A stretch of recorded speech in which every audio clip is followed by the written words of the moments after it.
ಜನಗಳ ಸೇವೆ ಮಾಡ್ತೀನಿ ಅಂತ ಗಾಂಧೀಜಿಯವ್ರ ಟೋಪಿ ಹಾಕೊಂಡು ರಾಜಕಾರಣಕ್ಕೆ ಬರ್ತಾರೆ. ಆಮೇಲೆ ನೋಡಿದ್ರೆ ಅವ್ರ ಹೆಂಡತಿಗೆ, ಇಟ್ಕೊಂಡವಳಿಗೆ, ಮಕ್ಕಳಿಗೆ, ಮೊಮ್ಮಕ್ಕಳಿಗೆ, ಮರಿ ಮೊಮ್ಮಕ್ಕಳಿಗೆ ಅಂತ ಆಸ್ತಿ ಮಾಡ್ತಾನೆ ಕಾಲ ಎಲ್ಲ ಕಳೆದು ಬಿಡ್ತಾರೆ. ಅಲ್ಲ ಪಾಪ, ಜನಗಳ ದುಡ್ಡು ಅಂದರೆ ನೀವು ಅಪ್ಪನ ಮನೆ ಆಸ್ತಿ ಅಂತ ಅನ್ಕೊಂಡಿದ್ದಾರ? ಹೊಸ ರೂಲ್ಸ್ ತರಬೇಕು. ಮದುವೆ ಆದವನು ಯಾವನು ರಾಜಕೀಯಕ್ಕೆ ಇಳಿದೇ ಕುಡ್ದು ಅಂತ. ಜನಗಳ ಸೇವೆ ಮಾಡ್ತೀನಿ ಅಂತ ಆಸೆ ಪಡೋನು ಜನಗಳಿಗೋಸ್ಕರ ಏಕಾಂಗಿಯಾಗಿ ಬದುಕು ಸೇವೆ ಮಾಡಬೇಕು ತಾನೆ? ತಲೆ ಕೆಟ್ಟೋಗ್ತಿದೆ ಪಾಪ. ಬನ್ನಿ ನ್ಯೂಸ್ ನೋಡೋಣ. ಇಷ್ಟೊತ್ತಲ್ಲೇ ನ್ಯೂಸ್ ನೋಡ್ತೀಯೋ? ನ್ಯೂಸ್ ಅಂತ ಹಾಕಿದ್ರೆ ಅದ್ರಲ್ಲಿ ಬರೋದೇನು?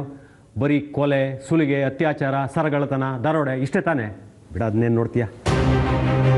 ನನ್ನ ಕೈಗೆ ಅಧಿಕಾರ ಸಿಗಲಿ, ಮೀಡಿಯಾದವ್ರಿಗೆ ಒಂದೇ ಒಂದು ಕ್ರೈಮ್ ನ್ಯೂಸ್ ಸಿಗಬಾರ್ದು, ಆ ಥರ ಬಂದೋಬಸ್ತ್ ಮಾಡ್ತೀನಿ. ಕ್ರಿಮಿನಲ್ಸ್ಗಳು ತಪ್ಪು ಮಾಡಕ್ಕೆ ನಡಗಬೇಕು, ಆ ಥರ ಆಡಳಿತ ನಡೆಸ್ತೀನಿ. ಇಡೀ ರಾಜ್ಯದ ಕಟ್ಟ ಕಡೆ ಹಳ್ಳಿಲಿ ಯಾವುದೋ ಒಂದು ಮೂಲೆ ಮನೆಯಲ್ಲಿರೋ ಅಜ್ಜಿ ಕೂಡ 3 ಹೊತ್ತು ನೆಮ್ಮದಿಯಾಗಿ ಊಟ ಮಾಡಿ ಕಣ್ತುಂಬ ನಿದ್ರೆ ಮಾಡಬೇಕು, ಆ ಥರ ವ್ಯವಸ್ಥೆ ತರ್ತೀನಿ. ಅದೆಲ್ಲ ಇಲ್ಲಿ ಕೂತ್ಕೊಂಡು ಮಾತಾಡಿದ್ರೆ ಆಗುತ್ತೇನಪ್ಪ?